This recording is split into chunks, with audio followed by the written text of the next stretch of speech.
राजस्थान के ऊपर मालिया में भगवान श्री कृष्ण के एक दयालु भक्त थे। नाम था राम सिंह। उनकी दवाइयों की दुकान थी।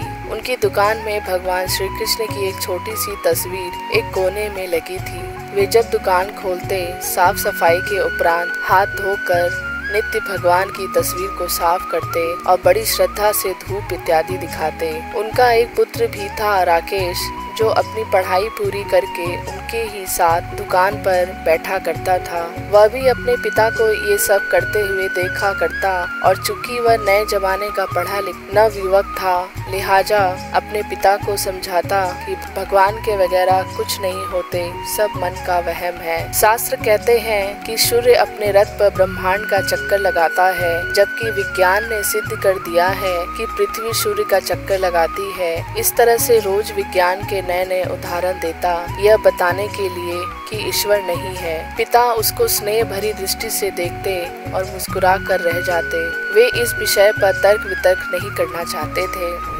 समय बीतता गया। पिता बूढ़े हो गए थे। शायद वे जान गए थे कि अब उनका अंत समय निकट ही आ गया है। अतः एक दिन अपने बेटे से कहा, बेटा तुम ईश्वर को मानो या मत मानो, मेरे लिए ये बहुत है कि तुम एक मेहनती, दयालु और सच्चे इंसान हो, परंतु क्या तुम मेरा एक कहना मानोगे? बेटे ने कहा, कहिए न पिताजी, जरूर मानूंगा।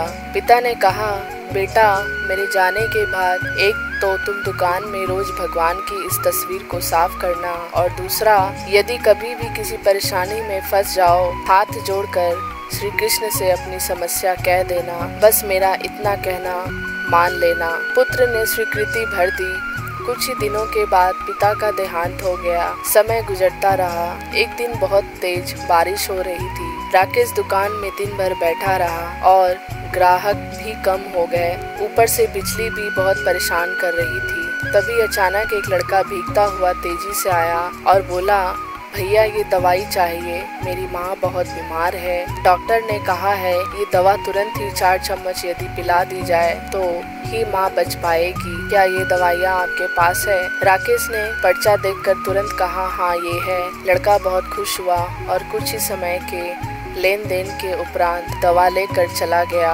परंतु ये क्या, लड़के के जाने के थोड़ी देर बाद राकेश ने जैसे ही काउंटर पर निगाह मारी तो पसीने के मारे बुरा हाल था, क्योंकि अभी थोड़ी देर पहले ही एक ग्राहक चूहे मारने की दवाई की शीशी वापस करके गया था। लाइट न आने की वजह से राकेश ने शीशी काउंटर पर रखी रहने दी कि लाइट आने पर वापस सही जगह पर रख देगा। पर जो लड़का दवाई लेने आया था वह अपनी शीशी की जगह चूहे मारने की दवाई ले गया, और लड़का पढ़ा लिखा भी नहीं था। हे भगवान, अनायास ही राकेश के मुंह से निकला, ये तो अनर्थ हो गया।